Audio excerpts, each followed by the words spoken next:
You walk into a room you have never been in before, and something stops you. You know this. The angle of the light, the person mid-sentence, the cup on the table. Not a guess, a memory. You have stood exactly here, in exactly this moment, before, except you haven't. You know for a fact that you haven't. And that's the strange part. The certainty and the impossibility arrive at the same time and hold hands. A second later, it's gone. The feeling drains out as fast as it came, and the room is just a room again. But it leaves a small mark, a shiver, a question, and you're left standing there, a little shaken, wondering what just happened to you. We have a name for it. Déjà vu, French for already seen. Somewhere around 2 out of 3 people have felt it at least once, and most of us just shrug it off. A glitch, a quirk, move on. But sit with what actually happened for a moment. Your brain handed you a memory of something that never took place. It didn't feel like imagination. It felt like remembering, which means, for one strange second, the part of you that knows the difference between the past and right now simply stopped being sure. And here's the promise of this quiet little moment. By the end, déjà vu stops feeling like a ghost in the machine and starts looking like a rare, accidental glimpse of the machine working. The moment your memory shows you its own seams. Start with something most people never notice. Familiarity is not the same as remembering. Think about running into someone you can't place. You know their face. You have absolutely no idea from where. The sense that they're familiar arrives instantly, whole and certain, while the actual memory, the name, the where, lags behind or never shows up at all. That's the key that unlocks all of it. Your brain runs 2 separate systems. One quietly rates how familiar a scene feels. The other digs up the specific memory to justify it. Most of the time they move together, so smoothly you never see the join. Déjà vu, on the leading account, is what it feels like when they come apart. The familiarity dial spikes this feels known, but the memory system comes back empty-handed. You're left with pure familiarity, attached to nothing. A signal with no source. And you know that feeling, even outside déjà vu. It's the tip of your tongue that won't deliver the word. It's the face you can't name. Déjà vu is just that same gap, opening under a whole moment at once. So why would a brand new place trip the familiarity dial?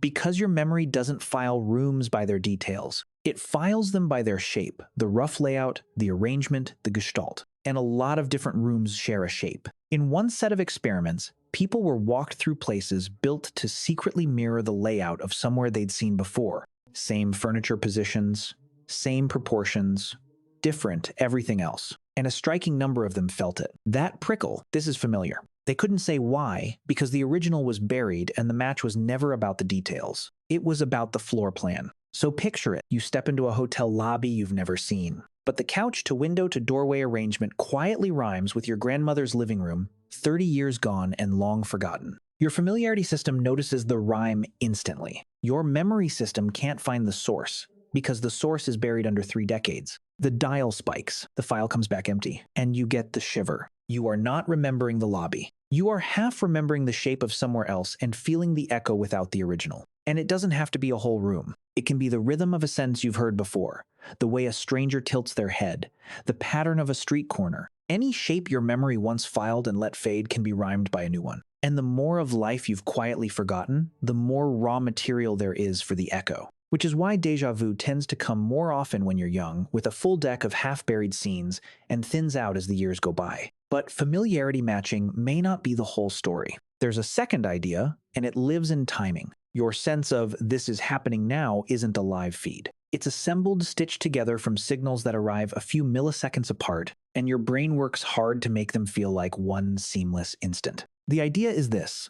Sometimes a signal gets processed twice, or a hair late. The same moment reaches you along 2 paths, slightly out of step. And the second copy arrives stamped incorrectly as old. So you experience the present moment and a beat later, a version of it that feels like a memory of the thing you are still right now in the middle of. Think of a video call where the audio and the picture drift out of sync and someone's mouth finishes a half second before the sound. For that second, reality feels wrong in a way you can't quite name. Déjà vu may be your own inner sync, slipping the present, arriving twice, once labeled now and once labeled before. Notice what both of these ideas quietly agree on. Nothing supernatural is reaching you. The eeriness isn't coming from outside. It's the sensation of your own memory machinery, caught for a second doing something it usually does invisibly. And if that familiarity dial can spike too high, it can also drop too low, which gives déjà vu a stranger cousin, and you can trigger this one on purpose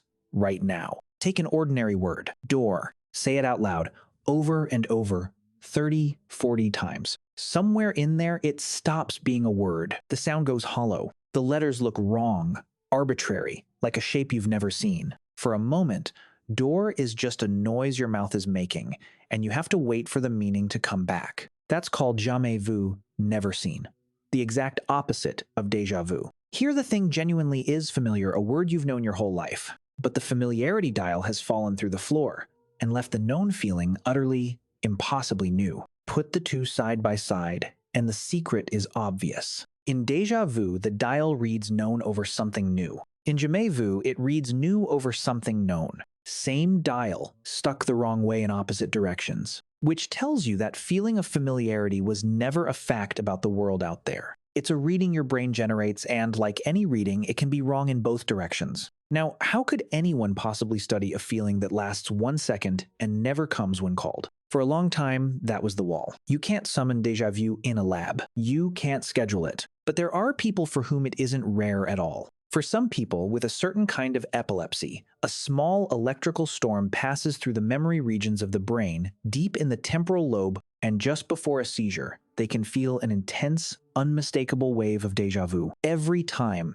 reliable enough to point straight at the tissue. And that pointed finger matters enormously. It says the feeling is generated by a specific physical place, the same folds of brain that handle memory and that sense of familiarity. Surgeons have even touched those regions with a faint electrical current and watched the feeling bloom on command in someone lying fully awake. No mystery room, no past life, just a spot in the brain and a nudge. Which means déjà vu was never a message. It's a place in you misfiring. So whatever you felt in that room, the certainty, the impossibility, the little chill, was your memory centers briefly, quietly, out of tune. The same 3 or 4 seconds of misfire, whether it arrives on its own in a hotel lobby or under a surgeon's electrode. The eeriness is real. The visitor is not. There was only ever you in there. Here's what all of this turns on its head. We treat memory as a recording, a faithful tape of what happened played back on demand. But déjà vu shows you it was never a tape. It's a reconstruction, rebuilt every time, complete with a little sticker on each one that reads, "This is real, this happened." Usually that sticker is right.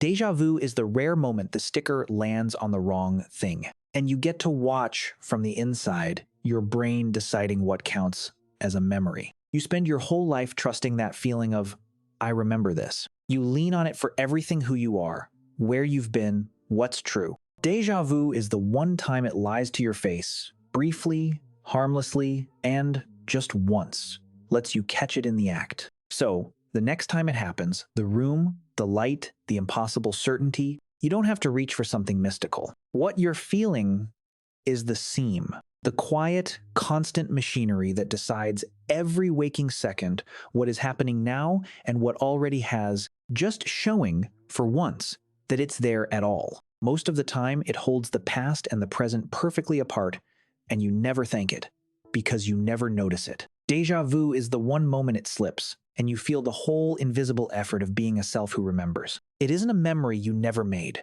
It's the machinery of memory, letting you see it work.